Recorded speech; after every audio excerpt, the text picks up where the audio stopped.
We are very lucky on the pod today to have former Vice President of the United States, Joe Biden, with us. It's great to be with you, John. It really is. And you guys have been an enormous success. It's amazing. Well, thank you. It is amazing. No, I'm serious. Did you ever think that you'd have this kind of following for a podcast? I mean, you guys it's really amazing, and it's important. Anyway. Thank you. Thank you. Well, thank you. So we want to start with something serious. You've recently challenged Donald Trump to a fight. It's important that we get the messaging around this right. So we did want to run a few of the names that we were considering for the fight by you. And you stop me when you feel like we've hit a winner. Scranton Squabble. Look. MAGA Saga. Wait, I want to hear him. That's good. 1600 Pennsylvania Avenue. The Donnie Joe Donnybrook. The Big Fucking Duel. Or Spar-a-Lago. I think they're all good guys, but what I did say was the way this came up, and I shouldn't have said what I said. I shouldn't have brought it up again because I don't want to get down in the mosh pit with this guy. What I did say back when he was running, when he made these comments about being able to grab women in their private places and so on and so forth, all that, I was asked during the campaign whether or not do I regret not being able to debate Trump. And I said, if we were in high school, and I did this again, I said, if we were in high school, and he said that in the presence of my sister, I would take him behind the gym. Now, the idea that I would actually physically get in a contest with the President of the United States or anybody else now is not what I said and is not what this was about. But I should have just left it alone. But look, guys, I was, you guys know me. One of the passions of my life is ending violence against women. And I was on a campus talking about how men on campuses have an obligation to protect women, have an obligation not to engage in degrading talk, have an obligation to step up. And women have an obligation when one of their classmates is abused to be able to help them get help, know what to do, speak out, speak up. And that's what, when the president and I did this and you guys were part of it, it's on us. That's what it was about. So it was in the context of talking about the abuse of women. And the truth of the matter is, I find the behavior, the talk, vulgar. I find it degrading. And I think what it does encourage the minority element of a male population to think it's okay to engage in the behavior the president talks about. So that was a context. And I did say, I used again, in high school. Right. I never, ever at any time said I would like to personally, physically, et cetera. But it is, I think it's important to continue to make the point. Women are entitled to be treated with respect, damn it. And it's about time we men stand up. We got to be part of the solution. And there's a lot of really good men. Matter of fact, I'm going up in New York and I'm presenting awards that we came out of the It's On Us campaign for women and men who are heroes who step in and stop people from doing what they're doing. And the context of this was, I said, any fraternity brother who sees one of his brothers with a freshman girl who's drunk start to walk up the stairs with that young woman, if they don't walk over and say, not in my house, not in my house, they're a coward. Now, maybe the guy's 250 pounds and you're 150 pounds. You don't have to confront him physically, but you have to say to everybody, look what Charlie's doing. You got to step up. That was the context. And but I shouldn't have said it. I shouldn't have repeated what I had said during the campaign about if we were in high school. So, sir, right now, John Bolton is getting read into the most sensitive intelligence we have, covert action programs, war plans. You're putting your hands over your face.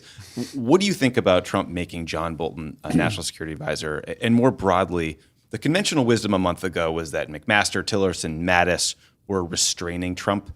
Do you think that was true then, and are we in deep trouble now with Bolton and Pompeo going to state? Oh, look, Tommy, you sat in that situation room with me and with the president. And over 8 years, we spent 1,000 hours in that room. The most sensitive material that is available on the planet gets discussed in that room. And I got to remind everybody why there is a thing called the National Security Advisor. The National Security Advisor started back in the 40s, but really came into its own in the Kennedy administration because he thought he was ill-served in the Cuban Missile Crisis, was to have one person who had the capacity to read in everybody, not to be an editor, but to say, this is, Mr. President, this is what the State Department says, this is what the Defense Department, this is what the DNI says, this is what the CIA says, this is what Defense Intelligence says, this is what, and so everybody's view is brought in on critical issues of life and death and national security. And I held extensive hearings as chairman of the Foreign Relations Committee when John Bolton was seeking to be nominated as the UN ambassador. And I can document for you that Bolton has two modus operandi. When he was a state, what he would do was he would shade intelligence to move it in a direction where he wanted to go. You could not, there was many instances where him giving a not completely straightforward analysis of what the intelligence said. Secondly, anyone who disagreed with him, he tried to get rid of them. Yeah. I mean, that's in the record. And that's why Republicans joined me and defeated him in the committee. Now, he got recess appointed by President Bush, but there was a reason for that. The single worst place in the world to have John Bolton, I mean it sincerely, is it the place where it requires somebody who will not impose their view, will make sure the president knows every perspective in his government or her government, and then will recommend to the president, Mr. President, I think state's right, or I think defense is right, or whatever. But it is not to cut off access. And this guy has a history of cutting off access to points of view that don't agree with his. So it is a virtual disaster, and it is totally inconsistent with the reason why it was set up to have a national security advisor. And one of the first issues they'll take up is likely to be North Korea. Back in January, you were asked if you agree with Mike Mullen, who said that the U.S. has never been closer to a nuclear war with North Korea. You agreed. Has your assessment changed since President Trump agreed to talks with Kim Jong-un? And do you think that was the right decision? Look, let me say, first of all, I agree with Mullen at the time because all the rhetoric was escalating. And what Admiral Mullen, who you worked with as well, and you know how highly regarded he is across the spectrum, and is about as apolitical as you possibly get, Admiral Mullen and I were worried it turned out by the same thing. My dad used to have an expression, the only war that's worse than one that's intended is one that's unintended. The escalatory language with a guy who is, as our former boss would say, banging a spoon on a high chair for attention, who is smart like a fox, but is, I can't get into class of information about the profiling, but may or may not be stable, may or may not react to threats and insults, with a man who, let's assume his intentions are all good, our president, who knows virtually nothing about foreign policy, doesn't know the background, I don't believe has had time, and it's understandable he didn't. He was a businessman. But I wish he'd listened more to people around him, and to not fully understand that without South Korea, without Japan, and without some modus vivendi with China and some modus vivendi with Russia, this going alone route could be disastrous and a misunderstanding. Now, I think we have to give the president credit for saying that he's willing to sit down and talk. I think that makes sense. If it's not like a business negotiation for building a new 100-story tower. It's a different deal here. And so what presidents, Democrat and Republican, have historically done when they've had dramatic breakthroughs, like let's say he sits down and they agree to a pause and everything, and what usually happens then is you turn it. This is not a single meeting. This requires a process. And so you turn it over to the most informed and the best minds in your government to figure out how do you work out what would be the elements of an agreement. So my question, and I don't expect to answer it, and he shouldn't have to, is what is his end game? Yeah. What does he think constitutes a good agreement? What does he think that is, number one? Number two, is he going to be able to, and does he have the right people to coordinate and work with the Japanese, the South Koreans, our friends, so that we don't end up as being the odd man out in trying to do something with North Korea? And thirdly, I think it's really important that we understand that, and I hope he understands, that this is a process.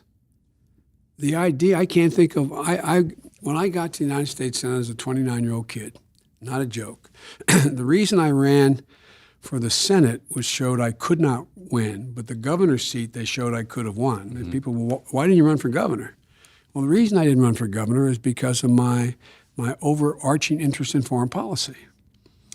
And so when I got on the Foreign Relations Committee as the youngest man ever on that committee and appointed when I was, it never happened, when I was 32 years old, I knew the only way you could have any impact, the only game in town was U.S.-Soviet relations, and the only game in that was arms control and national security strategic weapons. So I spent a lot of time trying to master that field. I mean, working like the devil with some really, really good people who are my seniors. And I know how much work it took for me to be able to get my head around all of this. I don't know. I don't doubt that President Trump has a high IQ, that he's bright, that he's well-educated, but that's not enough. You have to be substantively informed. But he's not at all. Well, it appears everything I've seen so far, he's not. So, my dear, God rest her soul, mother would say, hope springs eternal. Maybe he has really gone to, I don't want to, what I don't want to do is jinx this for him and say it's a failure. If I were advising a Democratic president, as I did advise a Democratic president, I'd advise them to try to engage in discussions if you had a willing partner saying, okay, I'm willing to sit down and actually talk about the whole deal. We never got there because he never was willing to. But now Kim is saying, okay, I'm willing to talk. Well, there should be talks. But I pray to God that he has been serious enough to make sure that he has really informed people with him. And he knows at the front end what his objective is. Mm-hmm. But see, here's what I don't want to do. My instinct is, for Democrats particularly to say, well, this guy knows nothing, this guy is a bad guy, this guy is a president, doesn't know what he's doing, and just dump all over what he's trying to do. Well, this is a moment where there's a possibility of getting something good to happen. But it takes an awful lot of really, really, really, really hard work and a lot of luck. Yeah. And so I don't want to condemn it, but I'm not betting my second mortgage on it. Either. I want to talk a little bit about the state of our politics. You're the one Obama would always send to make deals with Republicans in Congress. You've always had good relationships with a lot of the Senate Republicans. And then I'd call you. Anyway, but go ahead. But I look at this party in 2018, the Republican Party. Mitch McConnell held a Supreme Court seat open for a year. He refused to sign on to a bipartisan statement that Russia was attacking our election before the election happened. Friends of yours in the Senate, like Lindsey Graham, some of Trump's biggest enablers, they're not protecting Mueller. At what point do you say, I can't reason with these people, the only thing I can do is defeat them? Well, where's that line for Well, you? I think you have to say both. I think you have to say, I got to continue to try to reason as long as they're in power. Mm-hmm. And if they continue the path they're going, I'm going to try to defeat them. So it's not either or, John. You know, you and I know, and I used to remember a lot of the new guys that came in. There's a lot of really, really bright new people that the president brought in. What an incredible president he was. But they're brought in. There was, you'd often hear me say, John, you know, you can't assume all these guys are idiots up there because a lot of our team thought, well, you know, congressmen, they can't be very smart. You know, Right. I remember getting a bunch together. I think you'll remember. I pointed out that the collective IQ of these guys was pretty high. Even on the House side. By the way, let me give you a factoid. When Newt Gingrich took over the Congress in the 90s, everybody said they're all a bunch of idiots. Guess what? 85% of those people had advanced degrees from IB institutions. Smart ass. I mean, I don't know. Some of them are probably legacies. No, by the way, but it shows that brains don't provide judgment. Right. Yes, Right. Okay, I remember having a debate with the Chief Justice of the Supreme Court, Rehnquist, when there's a tradition where the Judiciary Committee chairman goes up and sits for an hour before the budget is passed with the chairman, with the court, so they can gracefully lobby for what they need. We need a new building. We need new this. We need new that. And they wanted a pay raise. And I was one of the few that supported a pay raise. If we didn't have the guts to raise our pay, we should have been raising the pay of the courts. And he started off and he said, I can understand why the public doesn't support the congressman for having a pay raise, but we deserve it. And I said, that's not a way to get this done, Chief. And he sat there and he was very uppity. I said, look, Chief, I said, you think you're above politics. But I said, if I'm not mistaken, you work for the Republican Party. You campaigned for this job. You challenged people in line whether they were qualified to vote. I said, I didn't ask anybody except the people. I didn't go to any interest group to get me elected. And I said, and Chief, I'm the only one, and I was the only one, I think I to this day was, the only one who had the unredacted FBI files because all my colleagues trusted me. And I never once revealed a single thing. Only one, I think in history, I'm not positive of that. And I said, so I know every one of the judges. I preside over 520 of them. I said, I will match the collective IQ, the average IQ of the United States Senate against the court. We had 7 Rhodes Scholars, 14 Marshall Scholars. We had over 40 people graduate at #1 in their class. I said, so come on, Chief. Y'all ain't that smart. No, but I'm serious. There's this thing. Yeah. Right. And so what I'm trying to say, I'm not avoiding your question, John, is that if you notice, even when I went up to try to work things out, the most important thing, it's okay to disagree with their judgment and say, I'm against you. I'm going to work against you. But what we do too often, we in this town, is we question motive.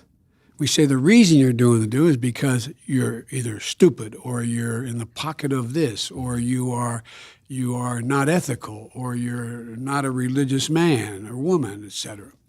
When you do that, you can never get to go. You can never get to an agreement. So I start off with you and say, I think you're an ugly son of a bitch. And by the way, I really think that you are an obnoxious person. But let's see if we can work this out. That's the Trump style. Well, it is a style. That's why he's not working much out. Right. That's my point. Yeah. And so the thing you watched me do, John, everybody up there knew I respected them, and I never questioned their motive. But I went after their judgment as hard as anybody in our administration ever did. So to answer your question, it's okay for me to go after in terms of challenging Mitch's judgment on the courts and say why he's ruining the system, why he's undermining the which I did. But without saying the reason you're doing that is because you're worried that if you hold these hearings, the Koch brothers are going to come in and put $10 million into your race, which might have been true. I called 12 members of the Republican Party that I have long relationships with when they wouldn't allow what was an absolutely unimpeachable guy that we picked to be the Supreme Court justice. All but one acknowledged what they were doing was wrong. Mm-hmm. Privately, they all said, though, you don't understand, Joe. You don't understand. If I go ahead and call for these hearings, I'm going to get challenged from the right. They're going to pour millions of dollars into my race. Look at what's happened, John. Mm-hmm. Republicans only lose from the right, not the left. Yeah. And Democrats only lose from the left, not the right. So that's why the bad news about unlimited spending and gerrymandering is, guess what? Both parties are moving towards the polls, the edges. Now, I respect people who have those views. But tell me, guys, how can you possibly meet the needs of the American people without reaching a consensus? Our whole system requires a consensus, not my way or the highway, not purity test.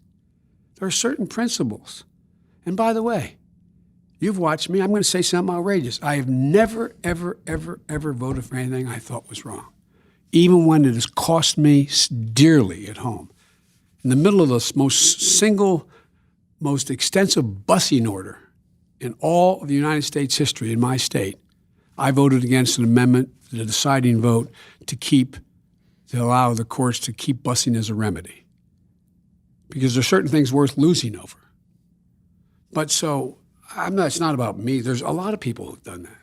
My generic point is, you've got to be able to talk. And now, for example, when I go out and I speak to the Democratic caucus, I've gone to a lot of campaigns, and I talk about you have to compromise. You have to compromise on principle. But you got to compromise on getting the really critical things the American people need done. You can't get it all. Well, I get a lot of pushback from the new left in the Democratic Party. And by the way, I take a backseat to no one and on my liberal credentials. I was rated either the 4th or the 7th most liberal senator in the 36 years I was there. Remind everybody, I'm the guy that came out for gay marriage. I'm the guy that wrote the violence against women. I'm the guy, It's like, so this idea that we have to choose between our heart and our soul. Mm-hmm. We either go out and help working class people economically, or we go out and push where we are in terms of our basic social values. I've never found them inconsistent. Yeah. I went into Parma, Ohio.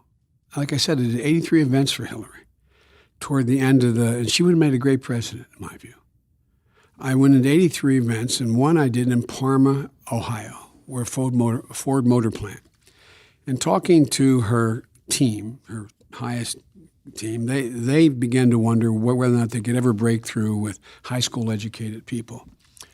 And they thought maybe it had to do with our social issues. And I said, I've never found a problem with that. And I said, come with me to Parma. I stood up there with a couple thousand auto workers on the floor. You guys have done it. On the floor of a Ford Motor Plant. And I said, we got to elect Hillary Clinton. Hardly any response. And I said, you know why we have to elect Hillary Clinton? Because your wife deserves to make the exact same damn pay the man she's standing next to makes. Place went nuts. All these men, all these supposedly white, deplorable, prejudiced men went nuts. And I said, and one more thing, guys. It's none of your business who somebody marries, for God's sake. They all started to laugh. And I said, you know what I'm talking, you know it's true. And they all started clapping. I got a standing ovation. And I said, one more thing. I said, any man who picks up a hand and raises a hand to a woman is a damn coward. They went nuts. And then I talked about economic issues. I was trying to make a point. And so, anyway, there's... Well, so I want to talk about the economy, but real quick, if Democrats take back the Senate and a seat opens up on the Supreme Court in the next 2 years, should Democrats hold that seat open like Republicans did I don't think to so. Garland? I think Even what if it means we Democrats- get another Gorsuch? No, that's a big difference. Remember, I'm the guy that kept her from being a guy who was maybe the most brilliant conservative who was nominated for the Supreme Court, and I kept him off the court. And I was able to, in the Judiciary Committee, defeat Thomas. Bork got flat defeated. Thomas got defeated in committee. But the Constitution says the Senate shall advise and consent, not a committee shall advise and consent. And so, I don't think we should step away for a moment. And one of the reasons why I think the president picked the man we picked, who's a really good guy. Remember, some liberals were angry we didn't pick somebody way left. Because the Constitution, as written, says the Senate has as much right to determine who's in the court as the president does. It says the president can propose. The Senate disposes. And so when there's a divided government, the Constitution leans towards saying, don't go to the extreme. And so I would work like the devil if I were in a Senate and we had a Democratic Senate to keep a Gorsuch from going on the court again. The single most damaging thing thus far, short of what may happen to our foreign policy, to all the things I care about, was Gorsuch going to the court. And it is, but he replaced the guy that was there, was the same position. So at least it didn't add to the problem, but it reinforced and maintained that position for a long time. The next one is gigantic. And I think everything should be done and can be done within the constitutional parameters. But guys, if we start to add on to disregarding the Constitution, if we continue to strike back by using the same methods he used of abusing the system, by prostituting the democratic processes. Look what he's done since he's got here. All-out attack on all the folks in striped shirts. The press. Started 2 years of Breitbart. They're all corrupt. They're the referees, man. You poison the referees, then who calls the balls and strikes? Secondly, what do they go after? The courts. The courts are not legitimate. Courts are not. What's the third thing they've got? Who are the third referees? The intelligence community, the FBI, the guys who enforce the law. Now they're all illegitimate. I mean, that's what he's doing. And look what he's done. We're looking at the Capitol right now as we speak. He has gone out of his way to delegitimize the Congress, Republican Congress. Mm-hmm. What is that for? It's all about him being able to clear the space to be able to abuse power. All these things were put in place to prevent the abuse of power. And so if we play the same game, it's a little bit like saying, okay, Charlie cheated, well, we're going to cheat in order to win. The only thing that holds this country together, you've heard me say it 1,000 times, we can't define what the hell an American is based on race, religion, ethnic background. You can't do it. It's one thing. It's an intuitive or an express commitment to the basic constitutional principles. People don't say it that way, but that's what it is. That's what it is. So we can't be party to tearing down the very things that are designed to keep presidents from being able to abuse power. So you raised Clarence Thomas, and one question we asked people what they wanted to know about, and one thing they asked a lot about was Anita Hill. Yeah. You talked about how you'd want to go through the normal process even under Trump, but you've said that you have regrets about that process and that you owe Anita Hill an apology. What would you do differently now, given how much has changed on sexual harassment? First of all, the country owes her a debt of gratitude in the following sense. She came to testify right in the wake of my writing the Violence Against Women Act. It was during this period. I was in the process of writing the act. This thing came up. And one of the things that she knew better than I or any man knew, she knew if she came forward with a harassment charge, she'd be vilified. She knew she'd be vilified. I wish I had even been stronger. What I understand, one of the things that Professor Hill was upset about is not anything I did to her, but that I wasn't able to protect her enough from John Danforth, from Arlen Specter, from the questions they asked. There is no mechanism under the Senate rules to be able to gavel someone out of order for asking a question, did you have sex with, or did you do this, or did you do that? And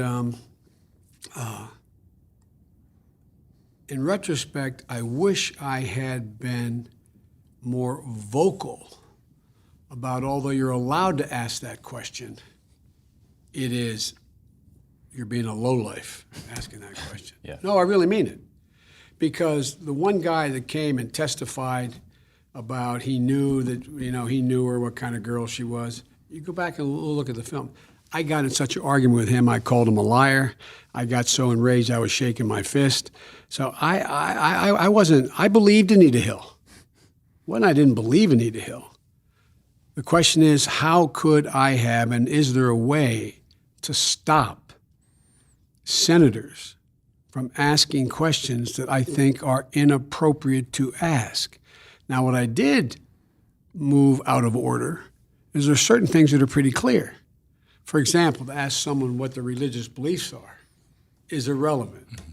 But to ask someone whether or not they went out and blew up a synagogue and ask them whether or not they are anti-Semitic and say, this is evidence you're being anti-Semitic, you got Nazi literature in your basement, that's appropriate.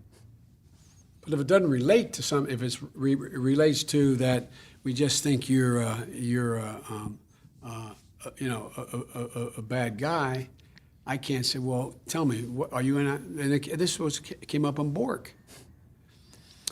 Hal Heflin from the state of Alabama, good guy, former Chief Justice, and he talked like this, and that big old bullfrog. I used to kid him, and Hal would never tell me how he was going to vote till, as chairman of the Judiciary Committee, till the vote was cast. I said, Hal, I want to tell you something. You vote any way you want, but if you don't tell me how you're going to vote before I call the vote, you and I got a big problem. And so he said to me when he was against Bork, but it was a problem for him voting against Bork from Alabama. So he said, I'm going to ask him whether or not he's an agnostic. And I said, no, you're not. I'm going to gavel you out of order. So this went on for a while, the hearings, the very last minute of the last hearing with Bork in front of us. There's only 4 people left in the room. I said, anybody have any more questions? Last question. I looked around at Hal Ray, said, Mr. Chairman. And I said, Senator? He said, Judge, I hear tell you an I started him agnostic. I said, you don't have to answer that question, Judge. He said, no. He was very angry. He said, I'll answer it. And as we get up, he answered the question. As he got up walking out, Hal leaned down to me and said, I got all I need, thank you. So there's certain things that the reason I tell that story is that there are differences between what you can. Bob Byrd pointed out to me that a judiciary, a confirmation hearing, you need not have a burden of proof that relates to beyond a reasonable doubt. You're not depriving anybody. You're not entitled to be a justice, so you can say and do things that, in fact, are where the preponderance of evidence may be for you or against you, and there's nothing in the Constitution says you can stop it. But I just think the thing that we should be recognized about Anita Hill was she was the first woman to stand up before the nation, knowing she was going to be vilified, and raise the issue of harassment. And you guys, if you go back and look, you may recall when that hearing was all over, I said that I think this is the one thing that was done here, is that we have sensitized the entire nation to the issue of harassment. She did. And that's when, and that helped me significantly in getting the Violence Against Women passed. But I just felt badly. I didn't know at the time, and some really smart people that work with us were with me. I didn't know how I could stop the attacks that were under oath in questions, asking a question. And that I regret. What do you think our administration could have done differently on economic issues so that there would have been fewer of those Obama-Trump voters? We've talked a lot about messaging and what you say in these places, but by the time Hillary campaigned, people still weren't quite feeling, the economic recovery. And when you look back at those 8 years, are there things we could have done differently, things we should have done differently? Well, look, I'm going to sound like an acolyte here, but I think President Obama will go down in history as one of the great presidents. He is the brightest man, and I've served with 8 presidents that I've ever served with, and he had enormous integrity. But what I point out to everyone, he had everything land on his desk but locust. Seriously. And there were cases of first instance. Granted, the Depression was worse than anything we faced. Granted, World War II was greater than what we faced. But no one had ever faced a financial meltdown before. There was no playbook to know how to deal with that. There was no playbook to know how to deal with what became stateless actors waging war on the world. There was no playbook. It was all cases of first instance. And he did a remarkable job of the economic recovery. Remember when, I think you may have been in the room when he said, "Joe, you do the Recovery Act?" Like, "Oh yeah, great, Mr. President, thank you very much." But that was, remember, even Democrats weren't crazy about it. Yeah. I had to convince Arlen Specter to change political parties to pass it, okay? And it was $87 billion, or $84 billion spent. And every outside group acknowledging less than 0.2% was waste or fraud. So he did an incredible job.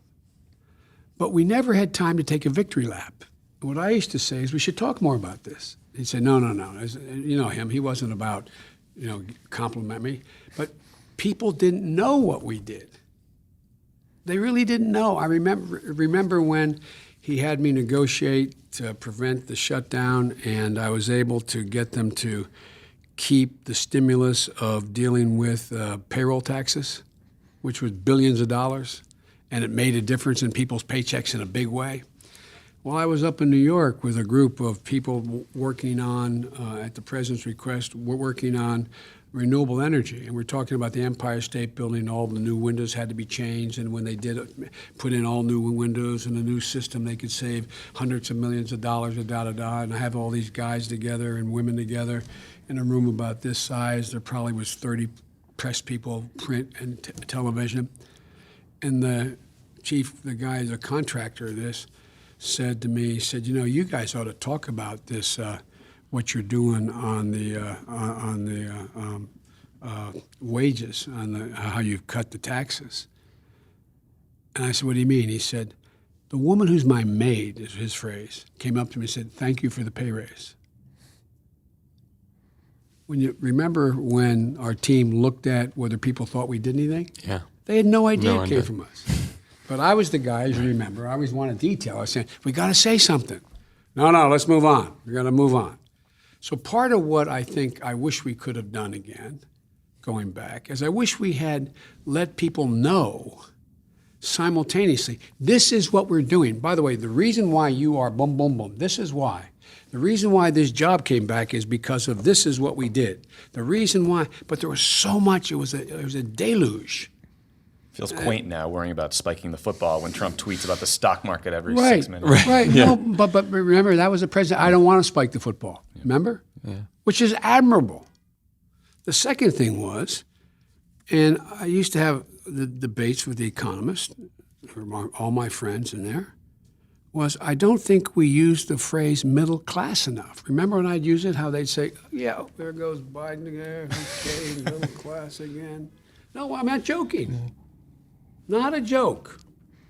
Remember we had the big debate about what our focus should be on the economy the last 2 years? And the president let me come in with my team to make a presentation that we should have a middle-class tax cut? Well, the economists said, I don't need, that's not going to stimulate. 2 days of debate in Roosevelt Room, remember? I was gone then. I would have been. Okay, Oh, no, but I really mean it. I brought back Ron Klain. I had Jared Bernstein. I had a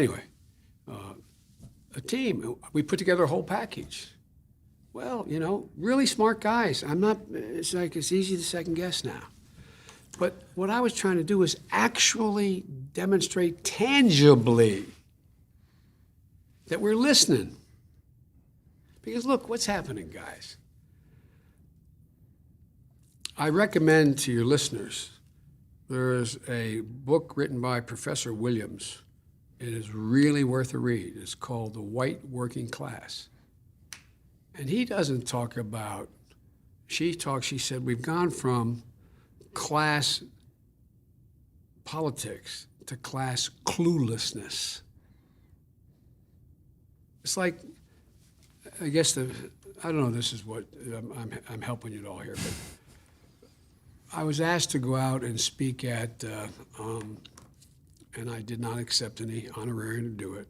I went out to speak at Google Zeitgeist, or what is it called, Zeitgeist? Zeitgeist, yeah. Lovett goes to this fancy thing. I think I took the money. No, I didn't mean it's a bad thing, but I want to make it clear. It wasn't, I went out because I cared about it. And, all of the, sort of the best minds in the tech world were there. Brilliant, brilliant people. And, they have this great idea, I actually asked you for some verbiage. Remember I had to make that speech on the fourth industrial revolution. Will there be a middle class because of Moore's law, digitalization, artificial intelligence? A legitimate concern. And I delivered that speech I was asked to do it at the World Economic Forum. Intellectually, the toughest speech I've ever had to deliver, because what's the right answer? It's hard. So, because Silicon Valley tends to be more socially responsibility than Wall Street, although they're just as greedy in terms of making the bottom line, they have come up with an idea for a guaranteed annual wage. So because they're worried there's going to be so many middle-class jobs displaced, that's the only thing that can be done.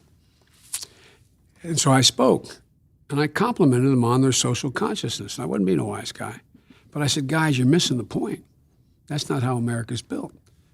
And I quoted my dad. I know everybody kidding me in the White House, always quoting my dad or my dad, a graceful high school educated guy. When he moved down from Scranton, Pennsylvania, because there was no work, and Barack made me sound like I climbed out of a coal mine with a lunch bucket on me. Joe from Hard Scrapple, Scranton, Well, my dad was a white-collar worker, a salesperson, but there was nothing to sell after coal died. And we moved to Delaware where there were actually good jobs. And every time someone would lose a job, my dad would say, Joey, my word to this, a job's about a lot more than a paycheck. It's about your dignity.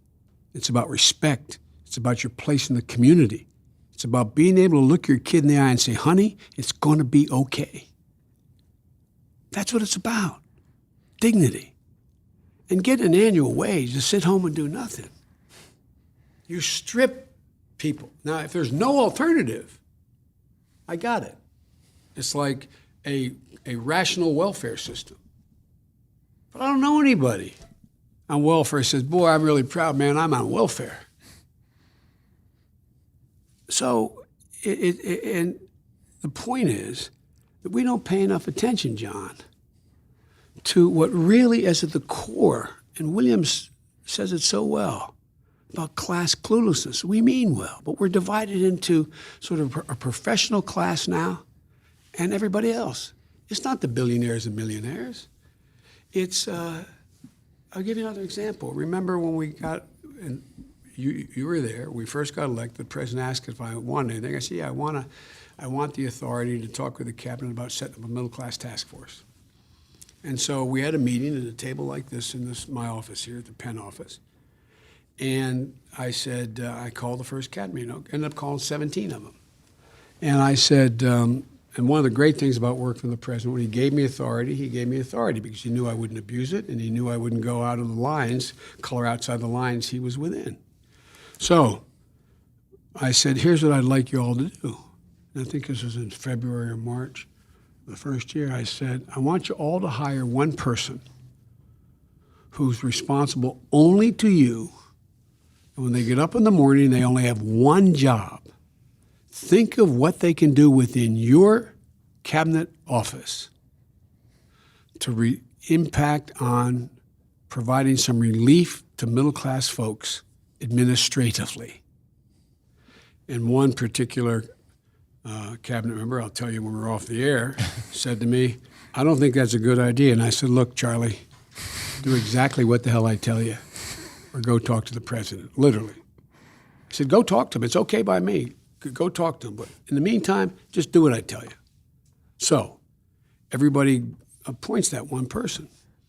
So the first meeting, a really smart, decent guy, our Secretary of the Treasury, comes in with 3 really brilliant young people, not so young, from the Treasury, but some smart people there.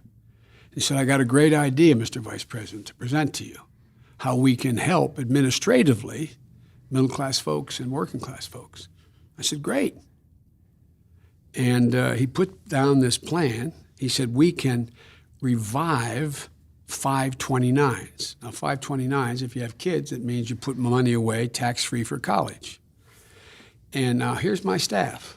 I got Ron Klain, whose father ran a business, I don't know, it was a hardware store, whatever, in Indiana. Jared Bernstein, a labor lawyer. Mike Donlin, whose mother ran the janitors union in Rhode Island, or maintenance workers union. Anyway, the whole of my team came from middle-class backgrounds. All went to great schools, but they all had middle-class backgrounds. And so everybody said, this is great. And I wasn't being a wise guy. I looked at the secretary. I said, Mr. Secretary, I don't know anybody as a 529. I really don't, anywhere I come from. And I said, in addition, I was making a really good salary. Now, granted, I was listed as the poorest man in the Senate, but I still was making more money as a senator than the vast majority of the public. And I said, I put my 3 kids through college, and I could barely make it. And they worked 30 hours a week. And they graduated from graduate school with somewhere between $90,000 and $120,000 in debt. I borrowed everything I could against my house. And I said, I couldn't afford a 529. And they looked at me.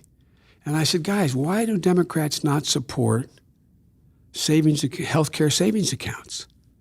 Because our people don't have any money to save. They have no disposable income, for God's sake. So I looked down at all my staff. It's a true story. And they thought it was a good idea. I said, you all have them, don't you? And every one of them had them. And it was right after we did our first financial disclosure in the Washington Post, and your listeners can Google it, where it said, it's probable no man has ever assumed the office of vice president with fewer assets than Joe Biden. And so I said, guys, I'll make you a bet. I said, what percentage of people, this is God truth, what percentage of people do you think who are qualified have 529s? It went from 40 to 20. I said, I tell you what, if more than 10% of those who qualified have one, I'll buy you all lunch once a month for the rest of this administration at any restaurant you guys want. I don't think you can afford that, Well, by the based on way, what you're saying. But I got a big raise, as the president said. Remember over at the Blair House when he was complimenting everybody when the administration gave the sacrifices they made, and then he looked down at me and he said, "Except Joe, he got a pay raise," which was true. But it was great. By the way, I was great. I was fine. No financial difficulty. But my point is that we are in a situation today where cognitive capability is the currency. Cognitive capability. And by the way, I can tell you, I'll make you a bet, I've never lived in Washington until I lived at the vice president's residence. I commuted every single day. I can tell you what neighborhood all the bright people who work for me in Washington live in. And by the way, it's totally egalitarian, man. Black, white, Asian, gay, straight. Doesn't matter, because it's all cognitive capability. It's the ultimate meritocracy. But guess what? You all live in the same neighborhoods, basically. You all listen to the same music, basically. I remember my son, Bo and Hunter, both really well-educated guys, got so mad when I had them take a test that was written in a controversial book about whether or not you understand the middle class, 20 questions. And I could ask it to you guys without answering. You answer. Did you grow up in a neighborhood where 80% or more of the people didn't have high school degrees? Have you ever been on a factory floor other than for political reasons? If you're on a corner, do you know anybody who's obese as a close friend? Do you have whole milk in your refrigerator? When you decide you're on a corner, there's a Starbucks and a Dunkin' Donuts. Where do you get your coffee? Definitely Dunkin' Donuts. You're hitting some plots where we're going to do okay. All right. But all kidding Boston, aside, right. I know fat people. All right. I just want to be clear. no, but It's a good test. It's a good test. But it's a silly thing. But think about how sort of, I don't want to say out of touch, but not as fully in touch as we are the places from which we came. I know you remember this. When one of those Secret Service guys said Biden is endangering national security because I wouldn't let them use limos in Wilmington. I made them stop at every light. I made them get in the same car so I didn't have an ambulance following me all the time. Well, that's home. If I had not been home, here, the only thing I could get them to agree to is I said, look, keep the ambulance 4 blocks away from me, okay? No, I really mean it. Yeah. I really mean it, because people look at us and they go, whoa, there's a lot of distance there, man. And at home, I'm Joe. I won 7 times the Senate seat. And I never used, after the first campaign, any logo or bumper sticker or a billboard other than it just said Joe. That's good. Simple message. Sir, I just changed gears a little bit. Yeah. I had the pleasure of meeting Bo before he passed away. I've had the pleasure of meeting a lot of Biden extended family members. It's a great thing about living in D.C. You guys are everywhere. I lost my father to cancer in 2010, and I was awed and inspired by your strength during that time, and by your decision to launch the Biden Cancer Initiative. So I just wanted to ask, how is that work going? Have you guys figured out anything that someone listening that has a family member they love who's fighting against cancer that could give them some hope? There's a lot of hope. And first of all, the credit for this initiative doesn't go to me, it goes to Barack. It goes to the president. Because when I announced, and I knew I wasn't going to run, because Bo received a death sentence. Stage 4 glioblastoma of the brain is, it's what my buddy John is dealing with now, McCain. It's what killed Teddy. It's what, it's probably the worst thing that you can be diagnosed with. But Bo insisted that, and you knew Bo, he'd say, Dad, look at me. Dad, when they ask about me, smile, Dad. Smile, Dad. Tell them I'm going to be okay, Dad. And Bo worked every day of his term, even though he could hardly walk. He'd get up and do 3 hours of both verbal and physical therapy in Philadelphia, and then drive to his office and stay. Even when he had aphasia, he would start to lose the ability to recall proper names. And he'd have them continually, after once a month, give him a cognitive capability test because he didn't want anybody thinking that he was staying in the job because he was milking the job. And he served every day till he left. And so what happened was I was with the president when I formally announced I wasn't going to run. He said, come to the White House, let's do it in the Rose Garden, I want to be with you, walk outside. And I said something that was I had no prepared remark. I said, I have one regret in not being able to run for president and maybe be the next president, is that I won't get to preside over the end of cancer as we know it. From that, later came the State of the Union, and the president, without telling me, turns to me and says, Joe's going to do mission control. You know, he never told me I was going to do that. But it was an enormous opportunity. And he gave me across-the-board authority to use every single agency in the government to break down barriers. What I found out, and what you found out dealing with your dad, hard to get information, man. Yeah. Hard to get information. Hard to get even his records. Hard to be able to determine what trials were going on that he may qualify for. I mean, it was ridiculous. If we run any other business like that, you'd be out of business. And as one leading cancer specialist said, they're going to look back 50 years from now and say we were barbaric. Only do three things with cancer: identify it, excise it, do a lot of damage around where they find it if they can excise it, then zap it with radiation, which kills a lot of the healthy cells around it, and then put poison in your body called chemotherapy. And so what I found out was that we had reached sort of an inflection point about 4 years before Bo was diagnosed, where you finally had disciplines that were viewed as voodoo science, immunotherapy. Mm-hmm. Immunotherapy was used in 1900, and then it was discarded completely. Using your own immune system to kill the cancers and equip them.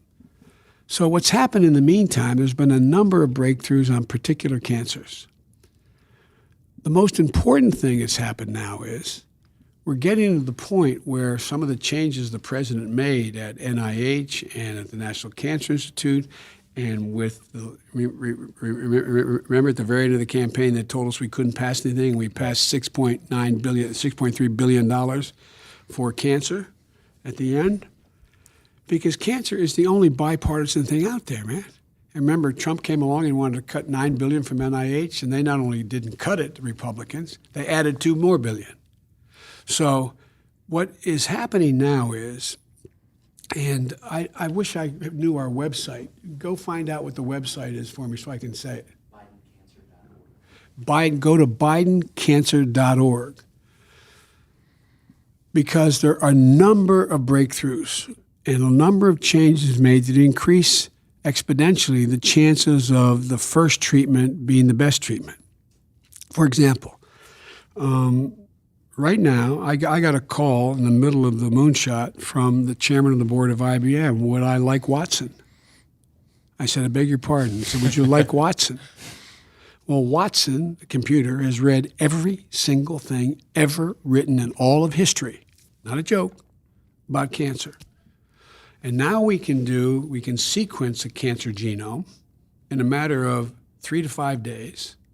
Cost $1,000, not $150,000, which would before. And what we do now at the VA hospital is the largest hospital in the world. Every vet who has cancer gets a human genome sequenced of the cancer, plugs it in, and Watson can tell you every treatment that's ever been used for that cancer. There's 204 cancers out there. Incredible. And they can tell you the percentages, which ones work best for this particular protein on this cancer. So one of the things that happens is when you start off with the wrong treatment, you sometimes do damage. No one did anything wrong with Bo. He had the best care in the world. But for example, the radiation they used ended up penetrating one of the arteries. So it limited what they could do. it damaged it. So when there are other treatments that came along that may have been more helpful in extending life, they couldn't do it. But that happens to everybody. In addition to that, there are specific cancers now where HPV cancer, there are vaccines now, literally vaccines. We have a whole major initiative. We brought together the entire medical community. They're now cooperating on what they call this, they call the blood pact. I hate the word pact because to docs it means an agreement. Here it means special interest. Right. But the blood pact, for example, they're getting to the point where they can take a blood test from you and the filings from a cancer going through your blood they can pick up and determine what cancer you have and where it is and whether it is worth going in to excise it. Will it do more damage or not? And there's enormous change. For example, now you can go on a website and determine, it makes a difference whether, God forbid, somebody else's dad or son or mother or father gets diagnosed with a particular cancer. Well, if you live within the shadow of one of the 21 great cancer hospitals in the world, in the United States, you have access to all the latest technology and all the latest that is that's available. But excuse me, there are, make the city up, there are great oncologists in Bemidji, Minnesota, who can determine whether you have cancer, determine what cancer it is, do the genome, but they have no idea where they can go for the one thing that only the one thing could save your life, being in a cancer study, being in one of these studies that are going on with the drug companies. Mm-hmm. They don't know where they are. Well, up until we started this, people had no idea. Well, I remember Bo was a case of one where they used anti-PD-1 plus they injected a virus into his brain to try to kill the cancer in the brain. I said, how many people else in this work? We have no idea. We don't think anybody else has had this, but we don't have no idea. How could you not have any idea? Why, with all the technology we have? I can pick up my phone here and find out what movie theater is, what shows are being played in a Cinemaplex in Memphis, Tennessee right now. Why can't you know that? So because of what Brock started, we are making significant strides in knowing what the best treatments are at the front end and what can be done. And we found a sweet spot. The sweet spot is very much in the interest of drug companies to do this because drug companies want to run these trials. They don't have enough patients. Mm-hmm. They don't know where to find them. So we're marrying them up. Another example holds enormous hope. Up to now, you guys know that, for example, AIDS. Well, we tamed AIDS by and large. It was no one drug, it was multiple drugs. So you got a lot of these brilliant researchers, and I met with thousands, not a joke, thousands. There's two agencies, two big groups of researchers that one is made up of 11,000 people and the other is made up of 6,000. I've spoken to them repeatedly and I go to see them, et cetera. And what happens is that they know that multiple drugs may work. You guys represent three drug company A, B, and C. You're all working on the same particular cancer number 172 kind of cancer, okay? Now, you each have a protocol you think may work, but you're going to sink millions and millions of dollars in to determine whether or not it is worthwhile. And a lot of dry holes, like used to be with oil wells. So we came along, and I said to the experts the president allowed me to pull together in the administration, why can't we ahead of time work out the intellectual property of the value of each of your contributions ahead of time? And then go to the drug companies and say, all of you put all your experimental drugs on the table and let any bona fide researcher come in and use any of them. We'll deal with your liability. We'll deal with the intellectual property. Turned out there were 6 drug companies said okay. Now there's scores. Increasing exponentially the prospect that with all these brilliant, young, and not so young researchers around the world being able to use all the drugs on the table. It's amazing. Last example of why there's hope. And there's some specific breakthroughs. If they got on that website, we can list them. Last point. One of the things the president allowed me to do was go abroad and meet with heads of state to see if we could sign memorandum of understanding where they would share all of their data that they had. Because what we didn't have before when Nixon declared the war on cancer, he didn't have any army, he didn't have any troops. Everybody thought there was a single cancer. The model was Jonas Salk going into a laboratory and finding a silver bullet. Really? Now 204 cancers identified. We can do 1 billion calculations a second. Computers can do things in moments that would take Nobel laureates a year to try to figure out patterns. And so we went and we took, there was a place in the National Cancer Institute that had, I think it was 13,000 repositories of tumor tissue, of results that of the biopsies, of the the cancer genome, all the things relating to an individual patient. Well, now what we've been able to do is take that out. We put it at the University of Chicago, and we made sure it's available to anybody who wants to access it. But now it's up in the tens of thousands. And they said, oh, Biden isn't going to make much difference. Within the first 6 months, there were 8 million hits. 8 million times researchers went in to look at this data, increasing exponentially the prospects we can break through.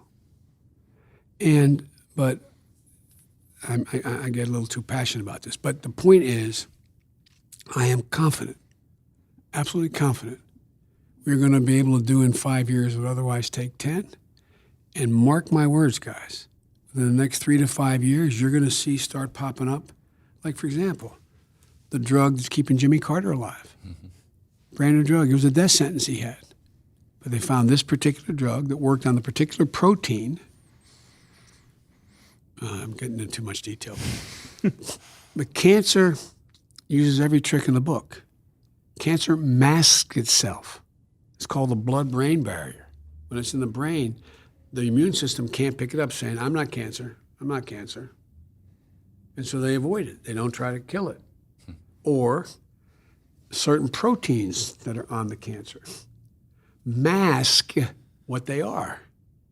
So that's why these anti-PD-1 drugs are. They're trying to decode for the immune system what is cancer, because the human body and its immune system has the capacity to kill. Why not cancer? Because it hides. It literally says, not me, man. I'm not cancer. I'm good. And I know that sounds silly to say it that way, but that's what it does. Yeah. So there's enormous progress being made. That's good news. Mr. Vice President, thank you so much for sitting down with us. Oh, I'm This sorry is fantastic. Talk so much, but That's the point. That's what we do. Well, guys, I just want to conclude if I can. I'm optimistic. I never been more. I know you'd have to deal with it. They say Biden's the White House optimist, like I was the new guy. You know, I always refer to the White House, the middle class optimist, right? But I've never been more optimistic in my life, and I wish we'd just pick our heads up and start to move forward, guys. We have the most productive workforce in the world. 3 times as productive as Asia. It's a fact. We not only have the most powerful military in the history of the world, that's not why the world follows us. They follow us because not the example of our power, but the power of our example. That's how we've been able to organize the world. We also are in a position where we are energy independent in North America. And by 2020, the United States of America will be producing more energy than any single country in the world, including Russia, which is the largest producer now. We're in a situation where we have the most agile venture capitalist. And lastly, There are more great research universities in America than all the rest of the world combined, not hyperbole. All the rest of the world combined. And every major new life-changing thing that has occurred has come out of the United States. Name me something China has, quote, invented anywhere. It's come out of here. Now, maybe a Chinese American has invented it here, which is another asset we have with immigration. But, I mean, there's nothing we can't do. There really is nothing we can't do. And I want your generation and the millennials to say, hey, man, come on. Get out of our way. No, I really mean it. Yeah. Anyway. Like these Parkland kids. Yes, I just spoke to them. They're amazing. And by the way, mark my words, nothing new. They're changing the dynamic. They're changing the dynamic. And what I said to them today, when it was all said and done, or a couple hundred of them, I said, guys, here's the deal. I remember when I was in law school and in college, and I went to my professor when they came to me and said, you ought to run for the Senate at 29 years old. And I said, Professor Ingersoll, I said, the brightest guy ever taught me. And I said, what do you think? He said, I think you have to. I said, but I'm only. He said, Joe, remember Plato. And I went thinking, what to remember Plato? And he constantly would say, paraphrasing Plato, the penalty good people pay, he said men, but the penalty good people pay for not being involved in politics is being governed by people worse than themselves. There's no place to hide.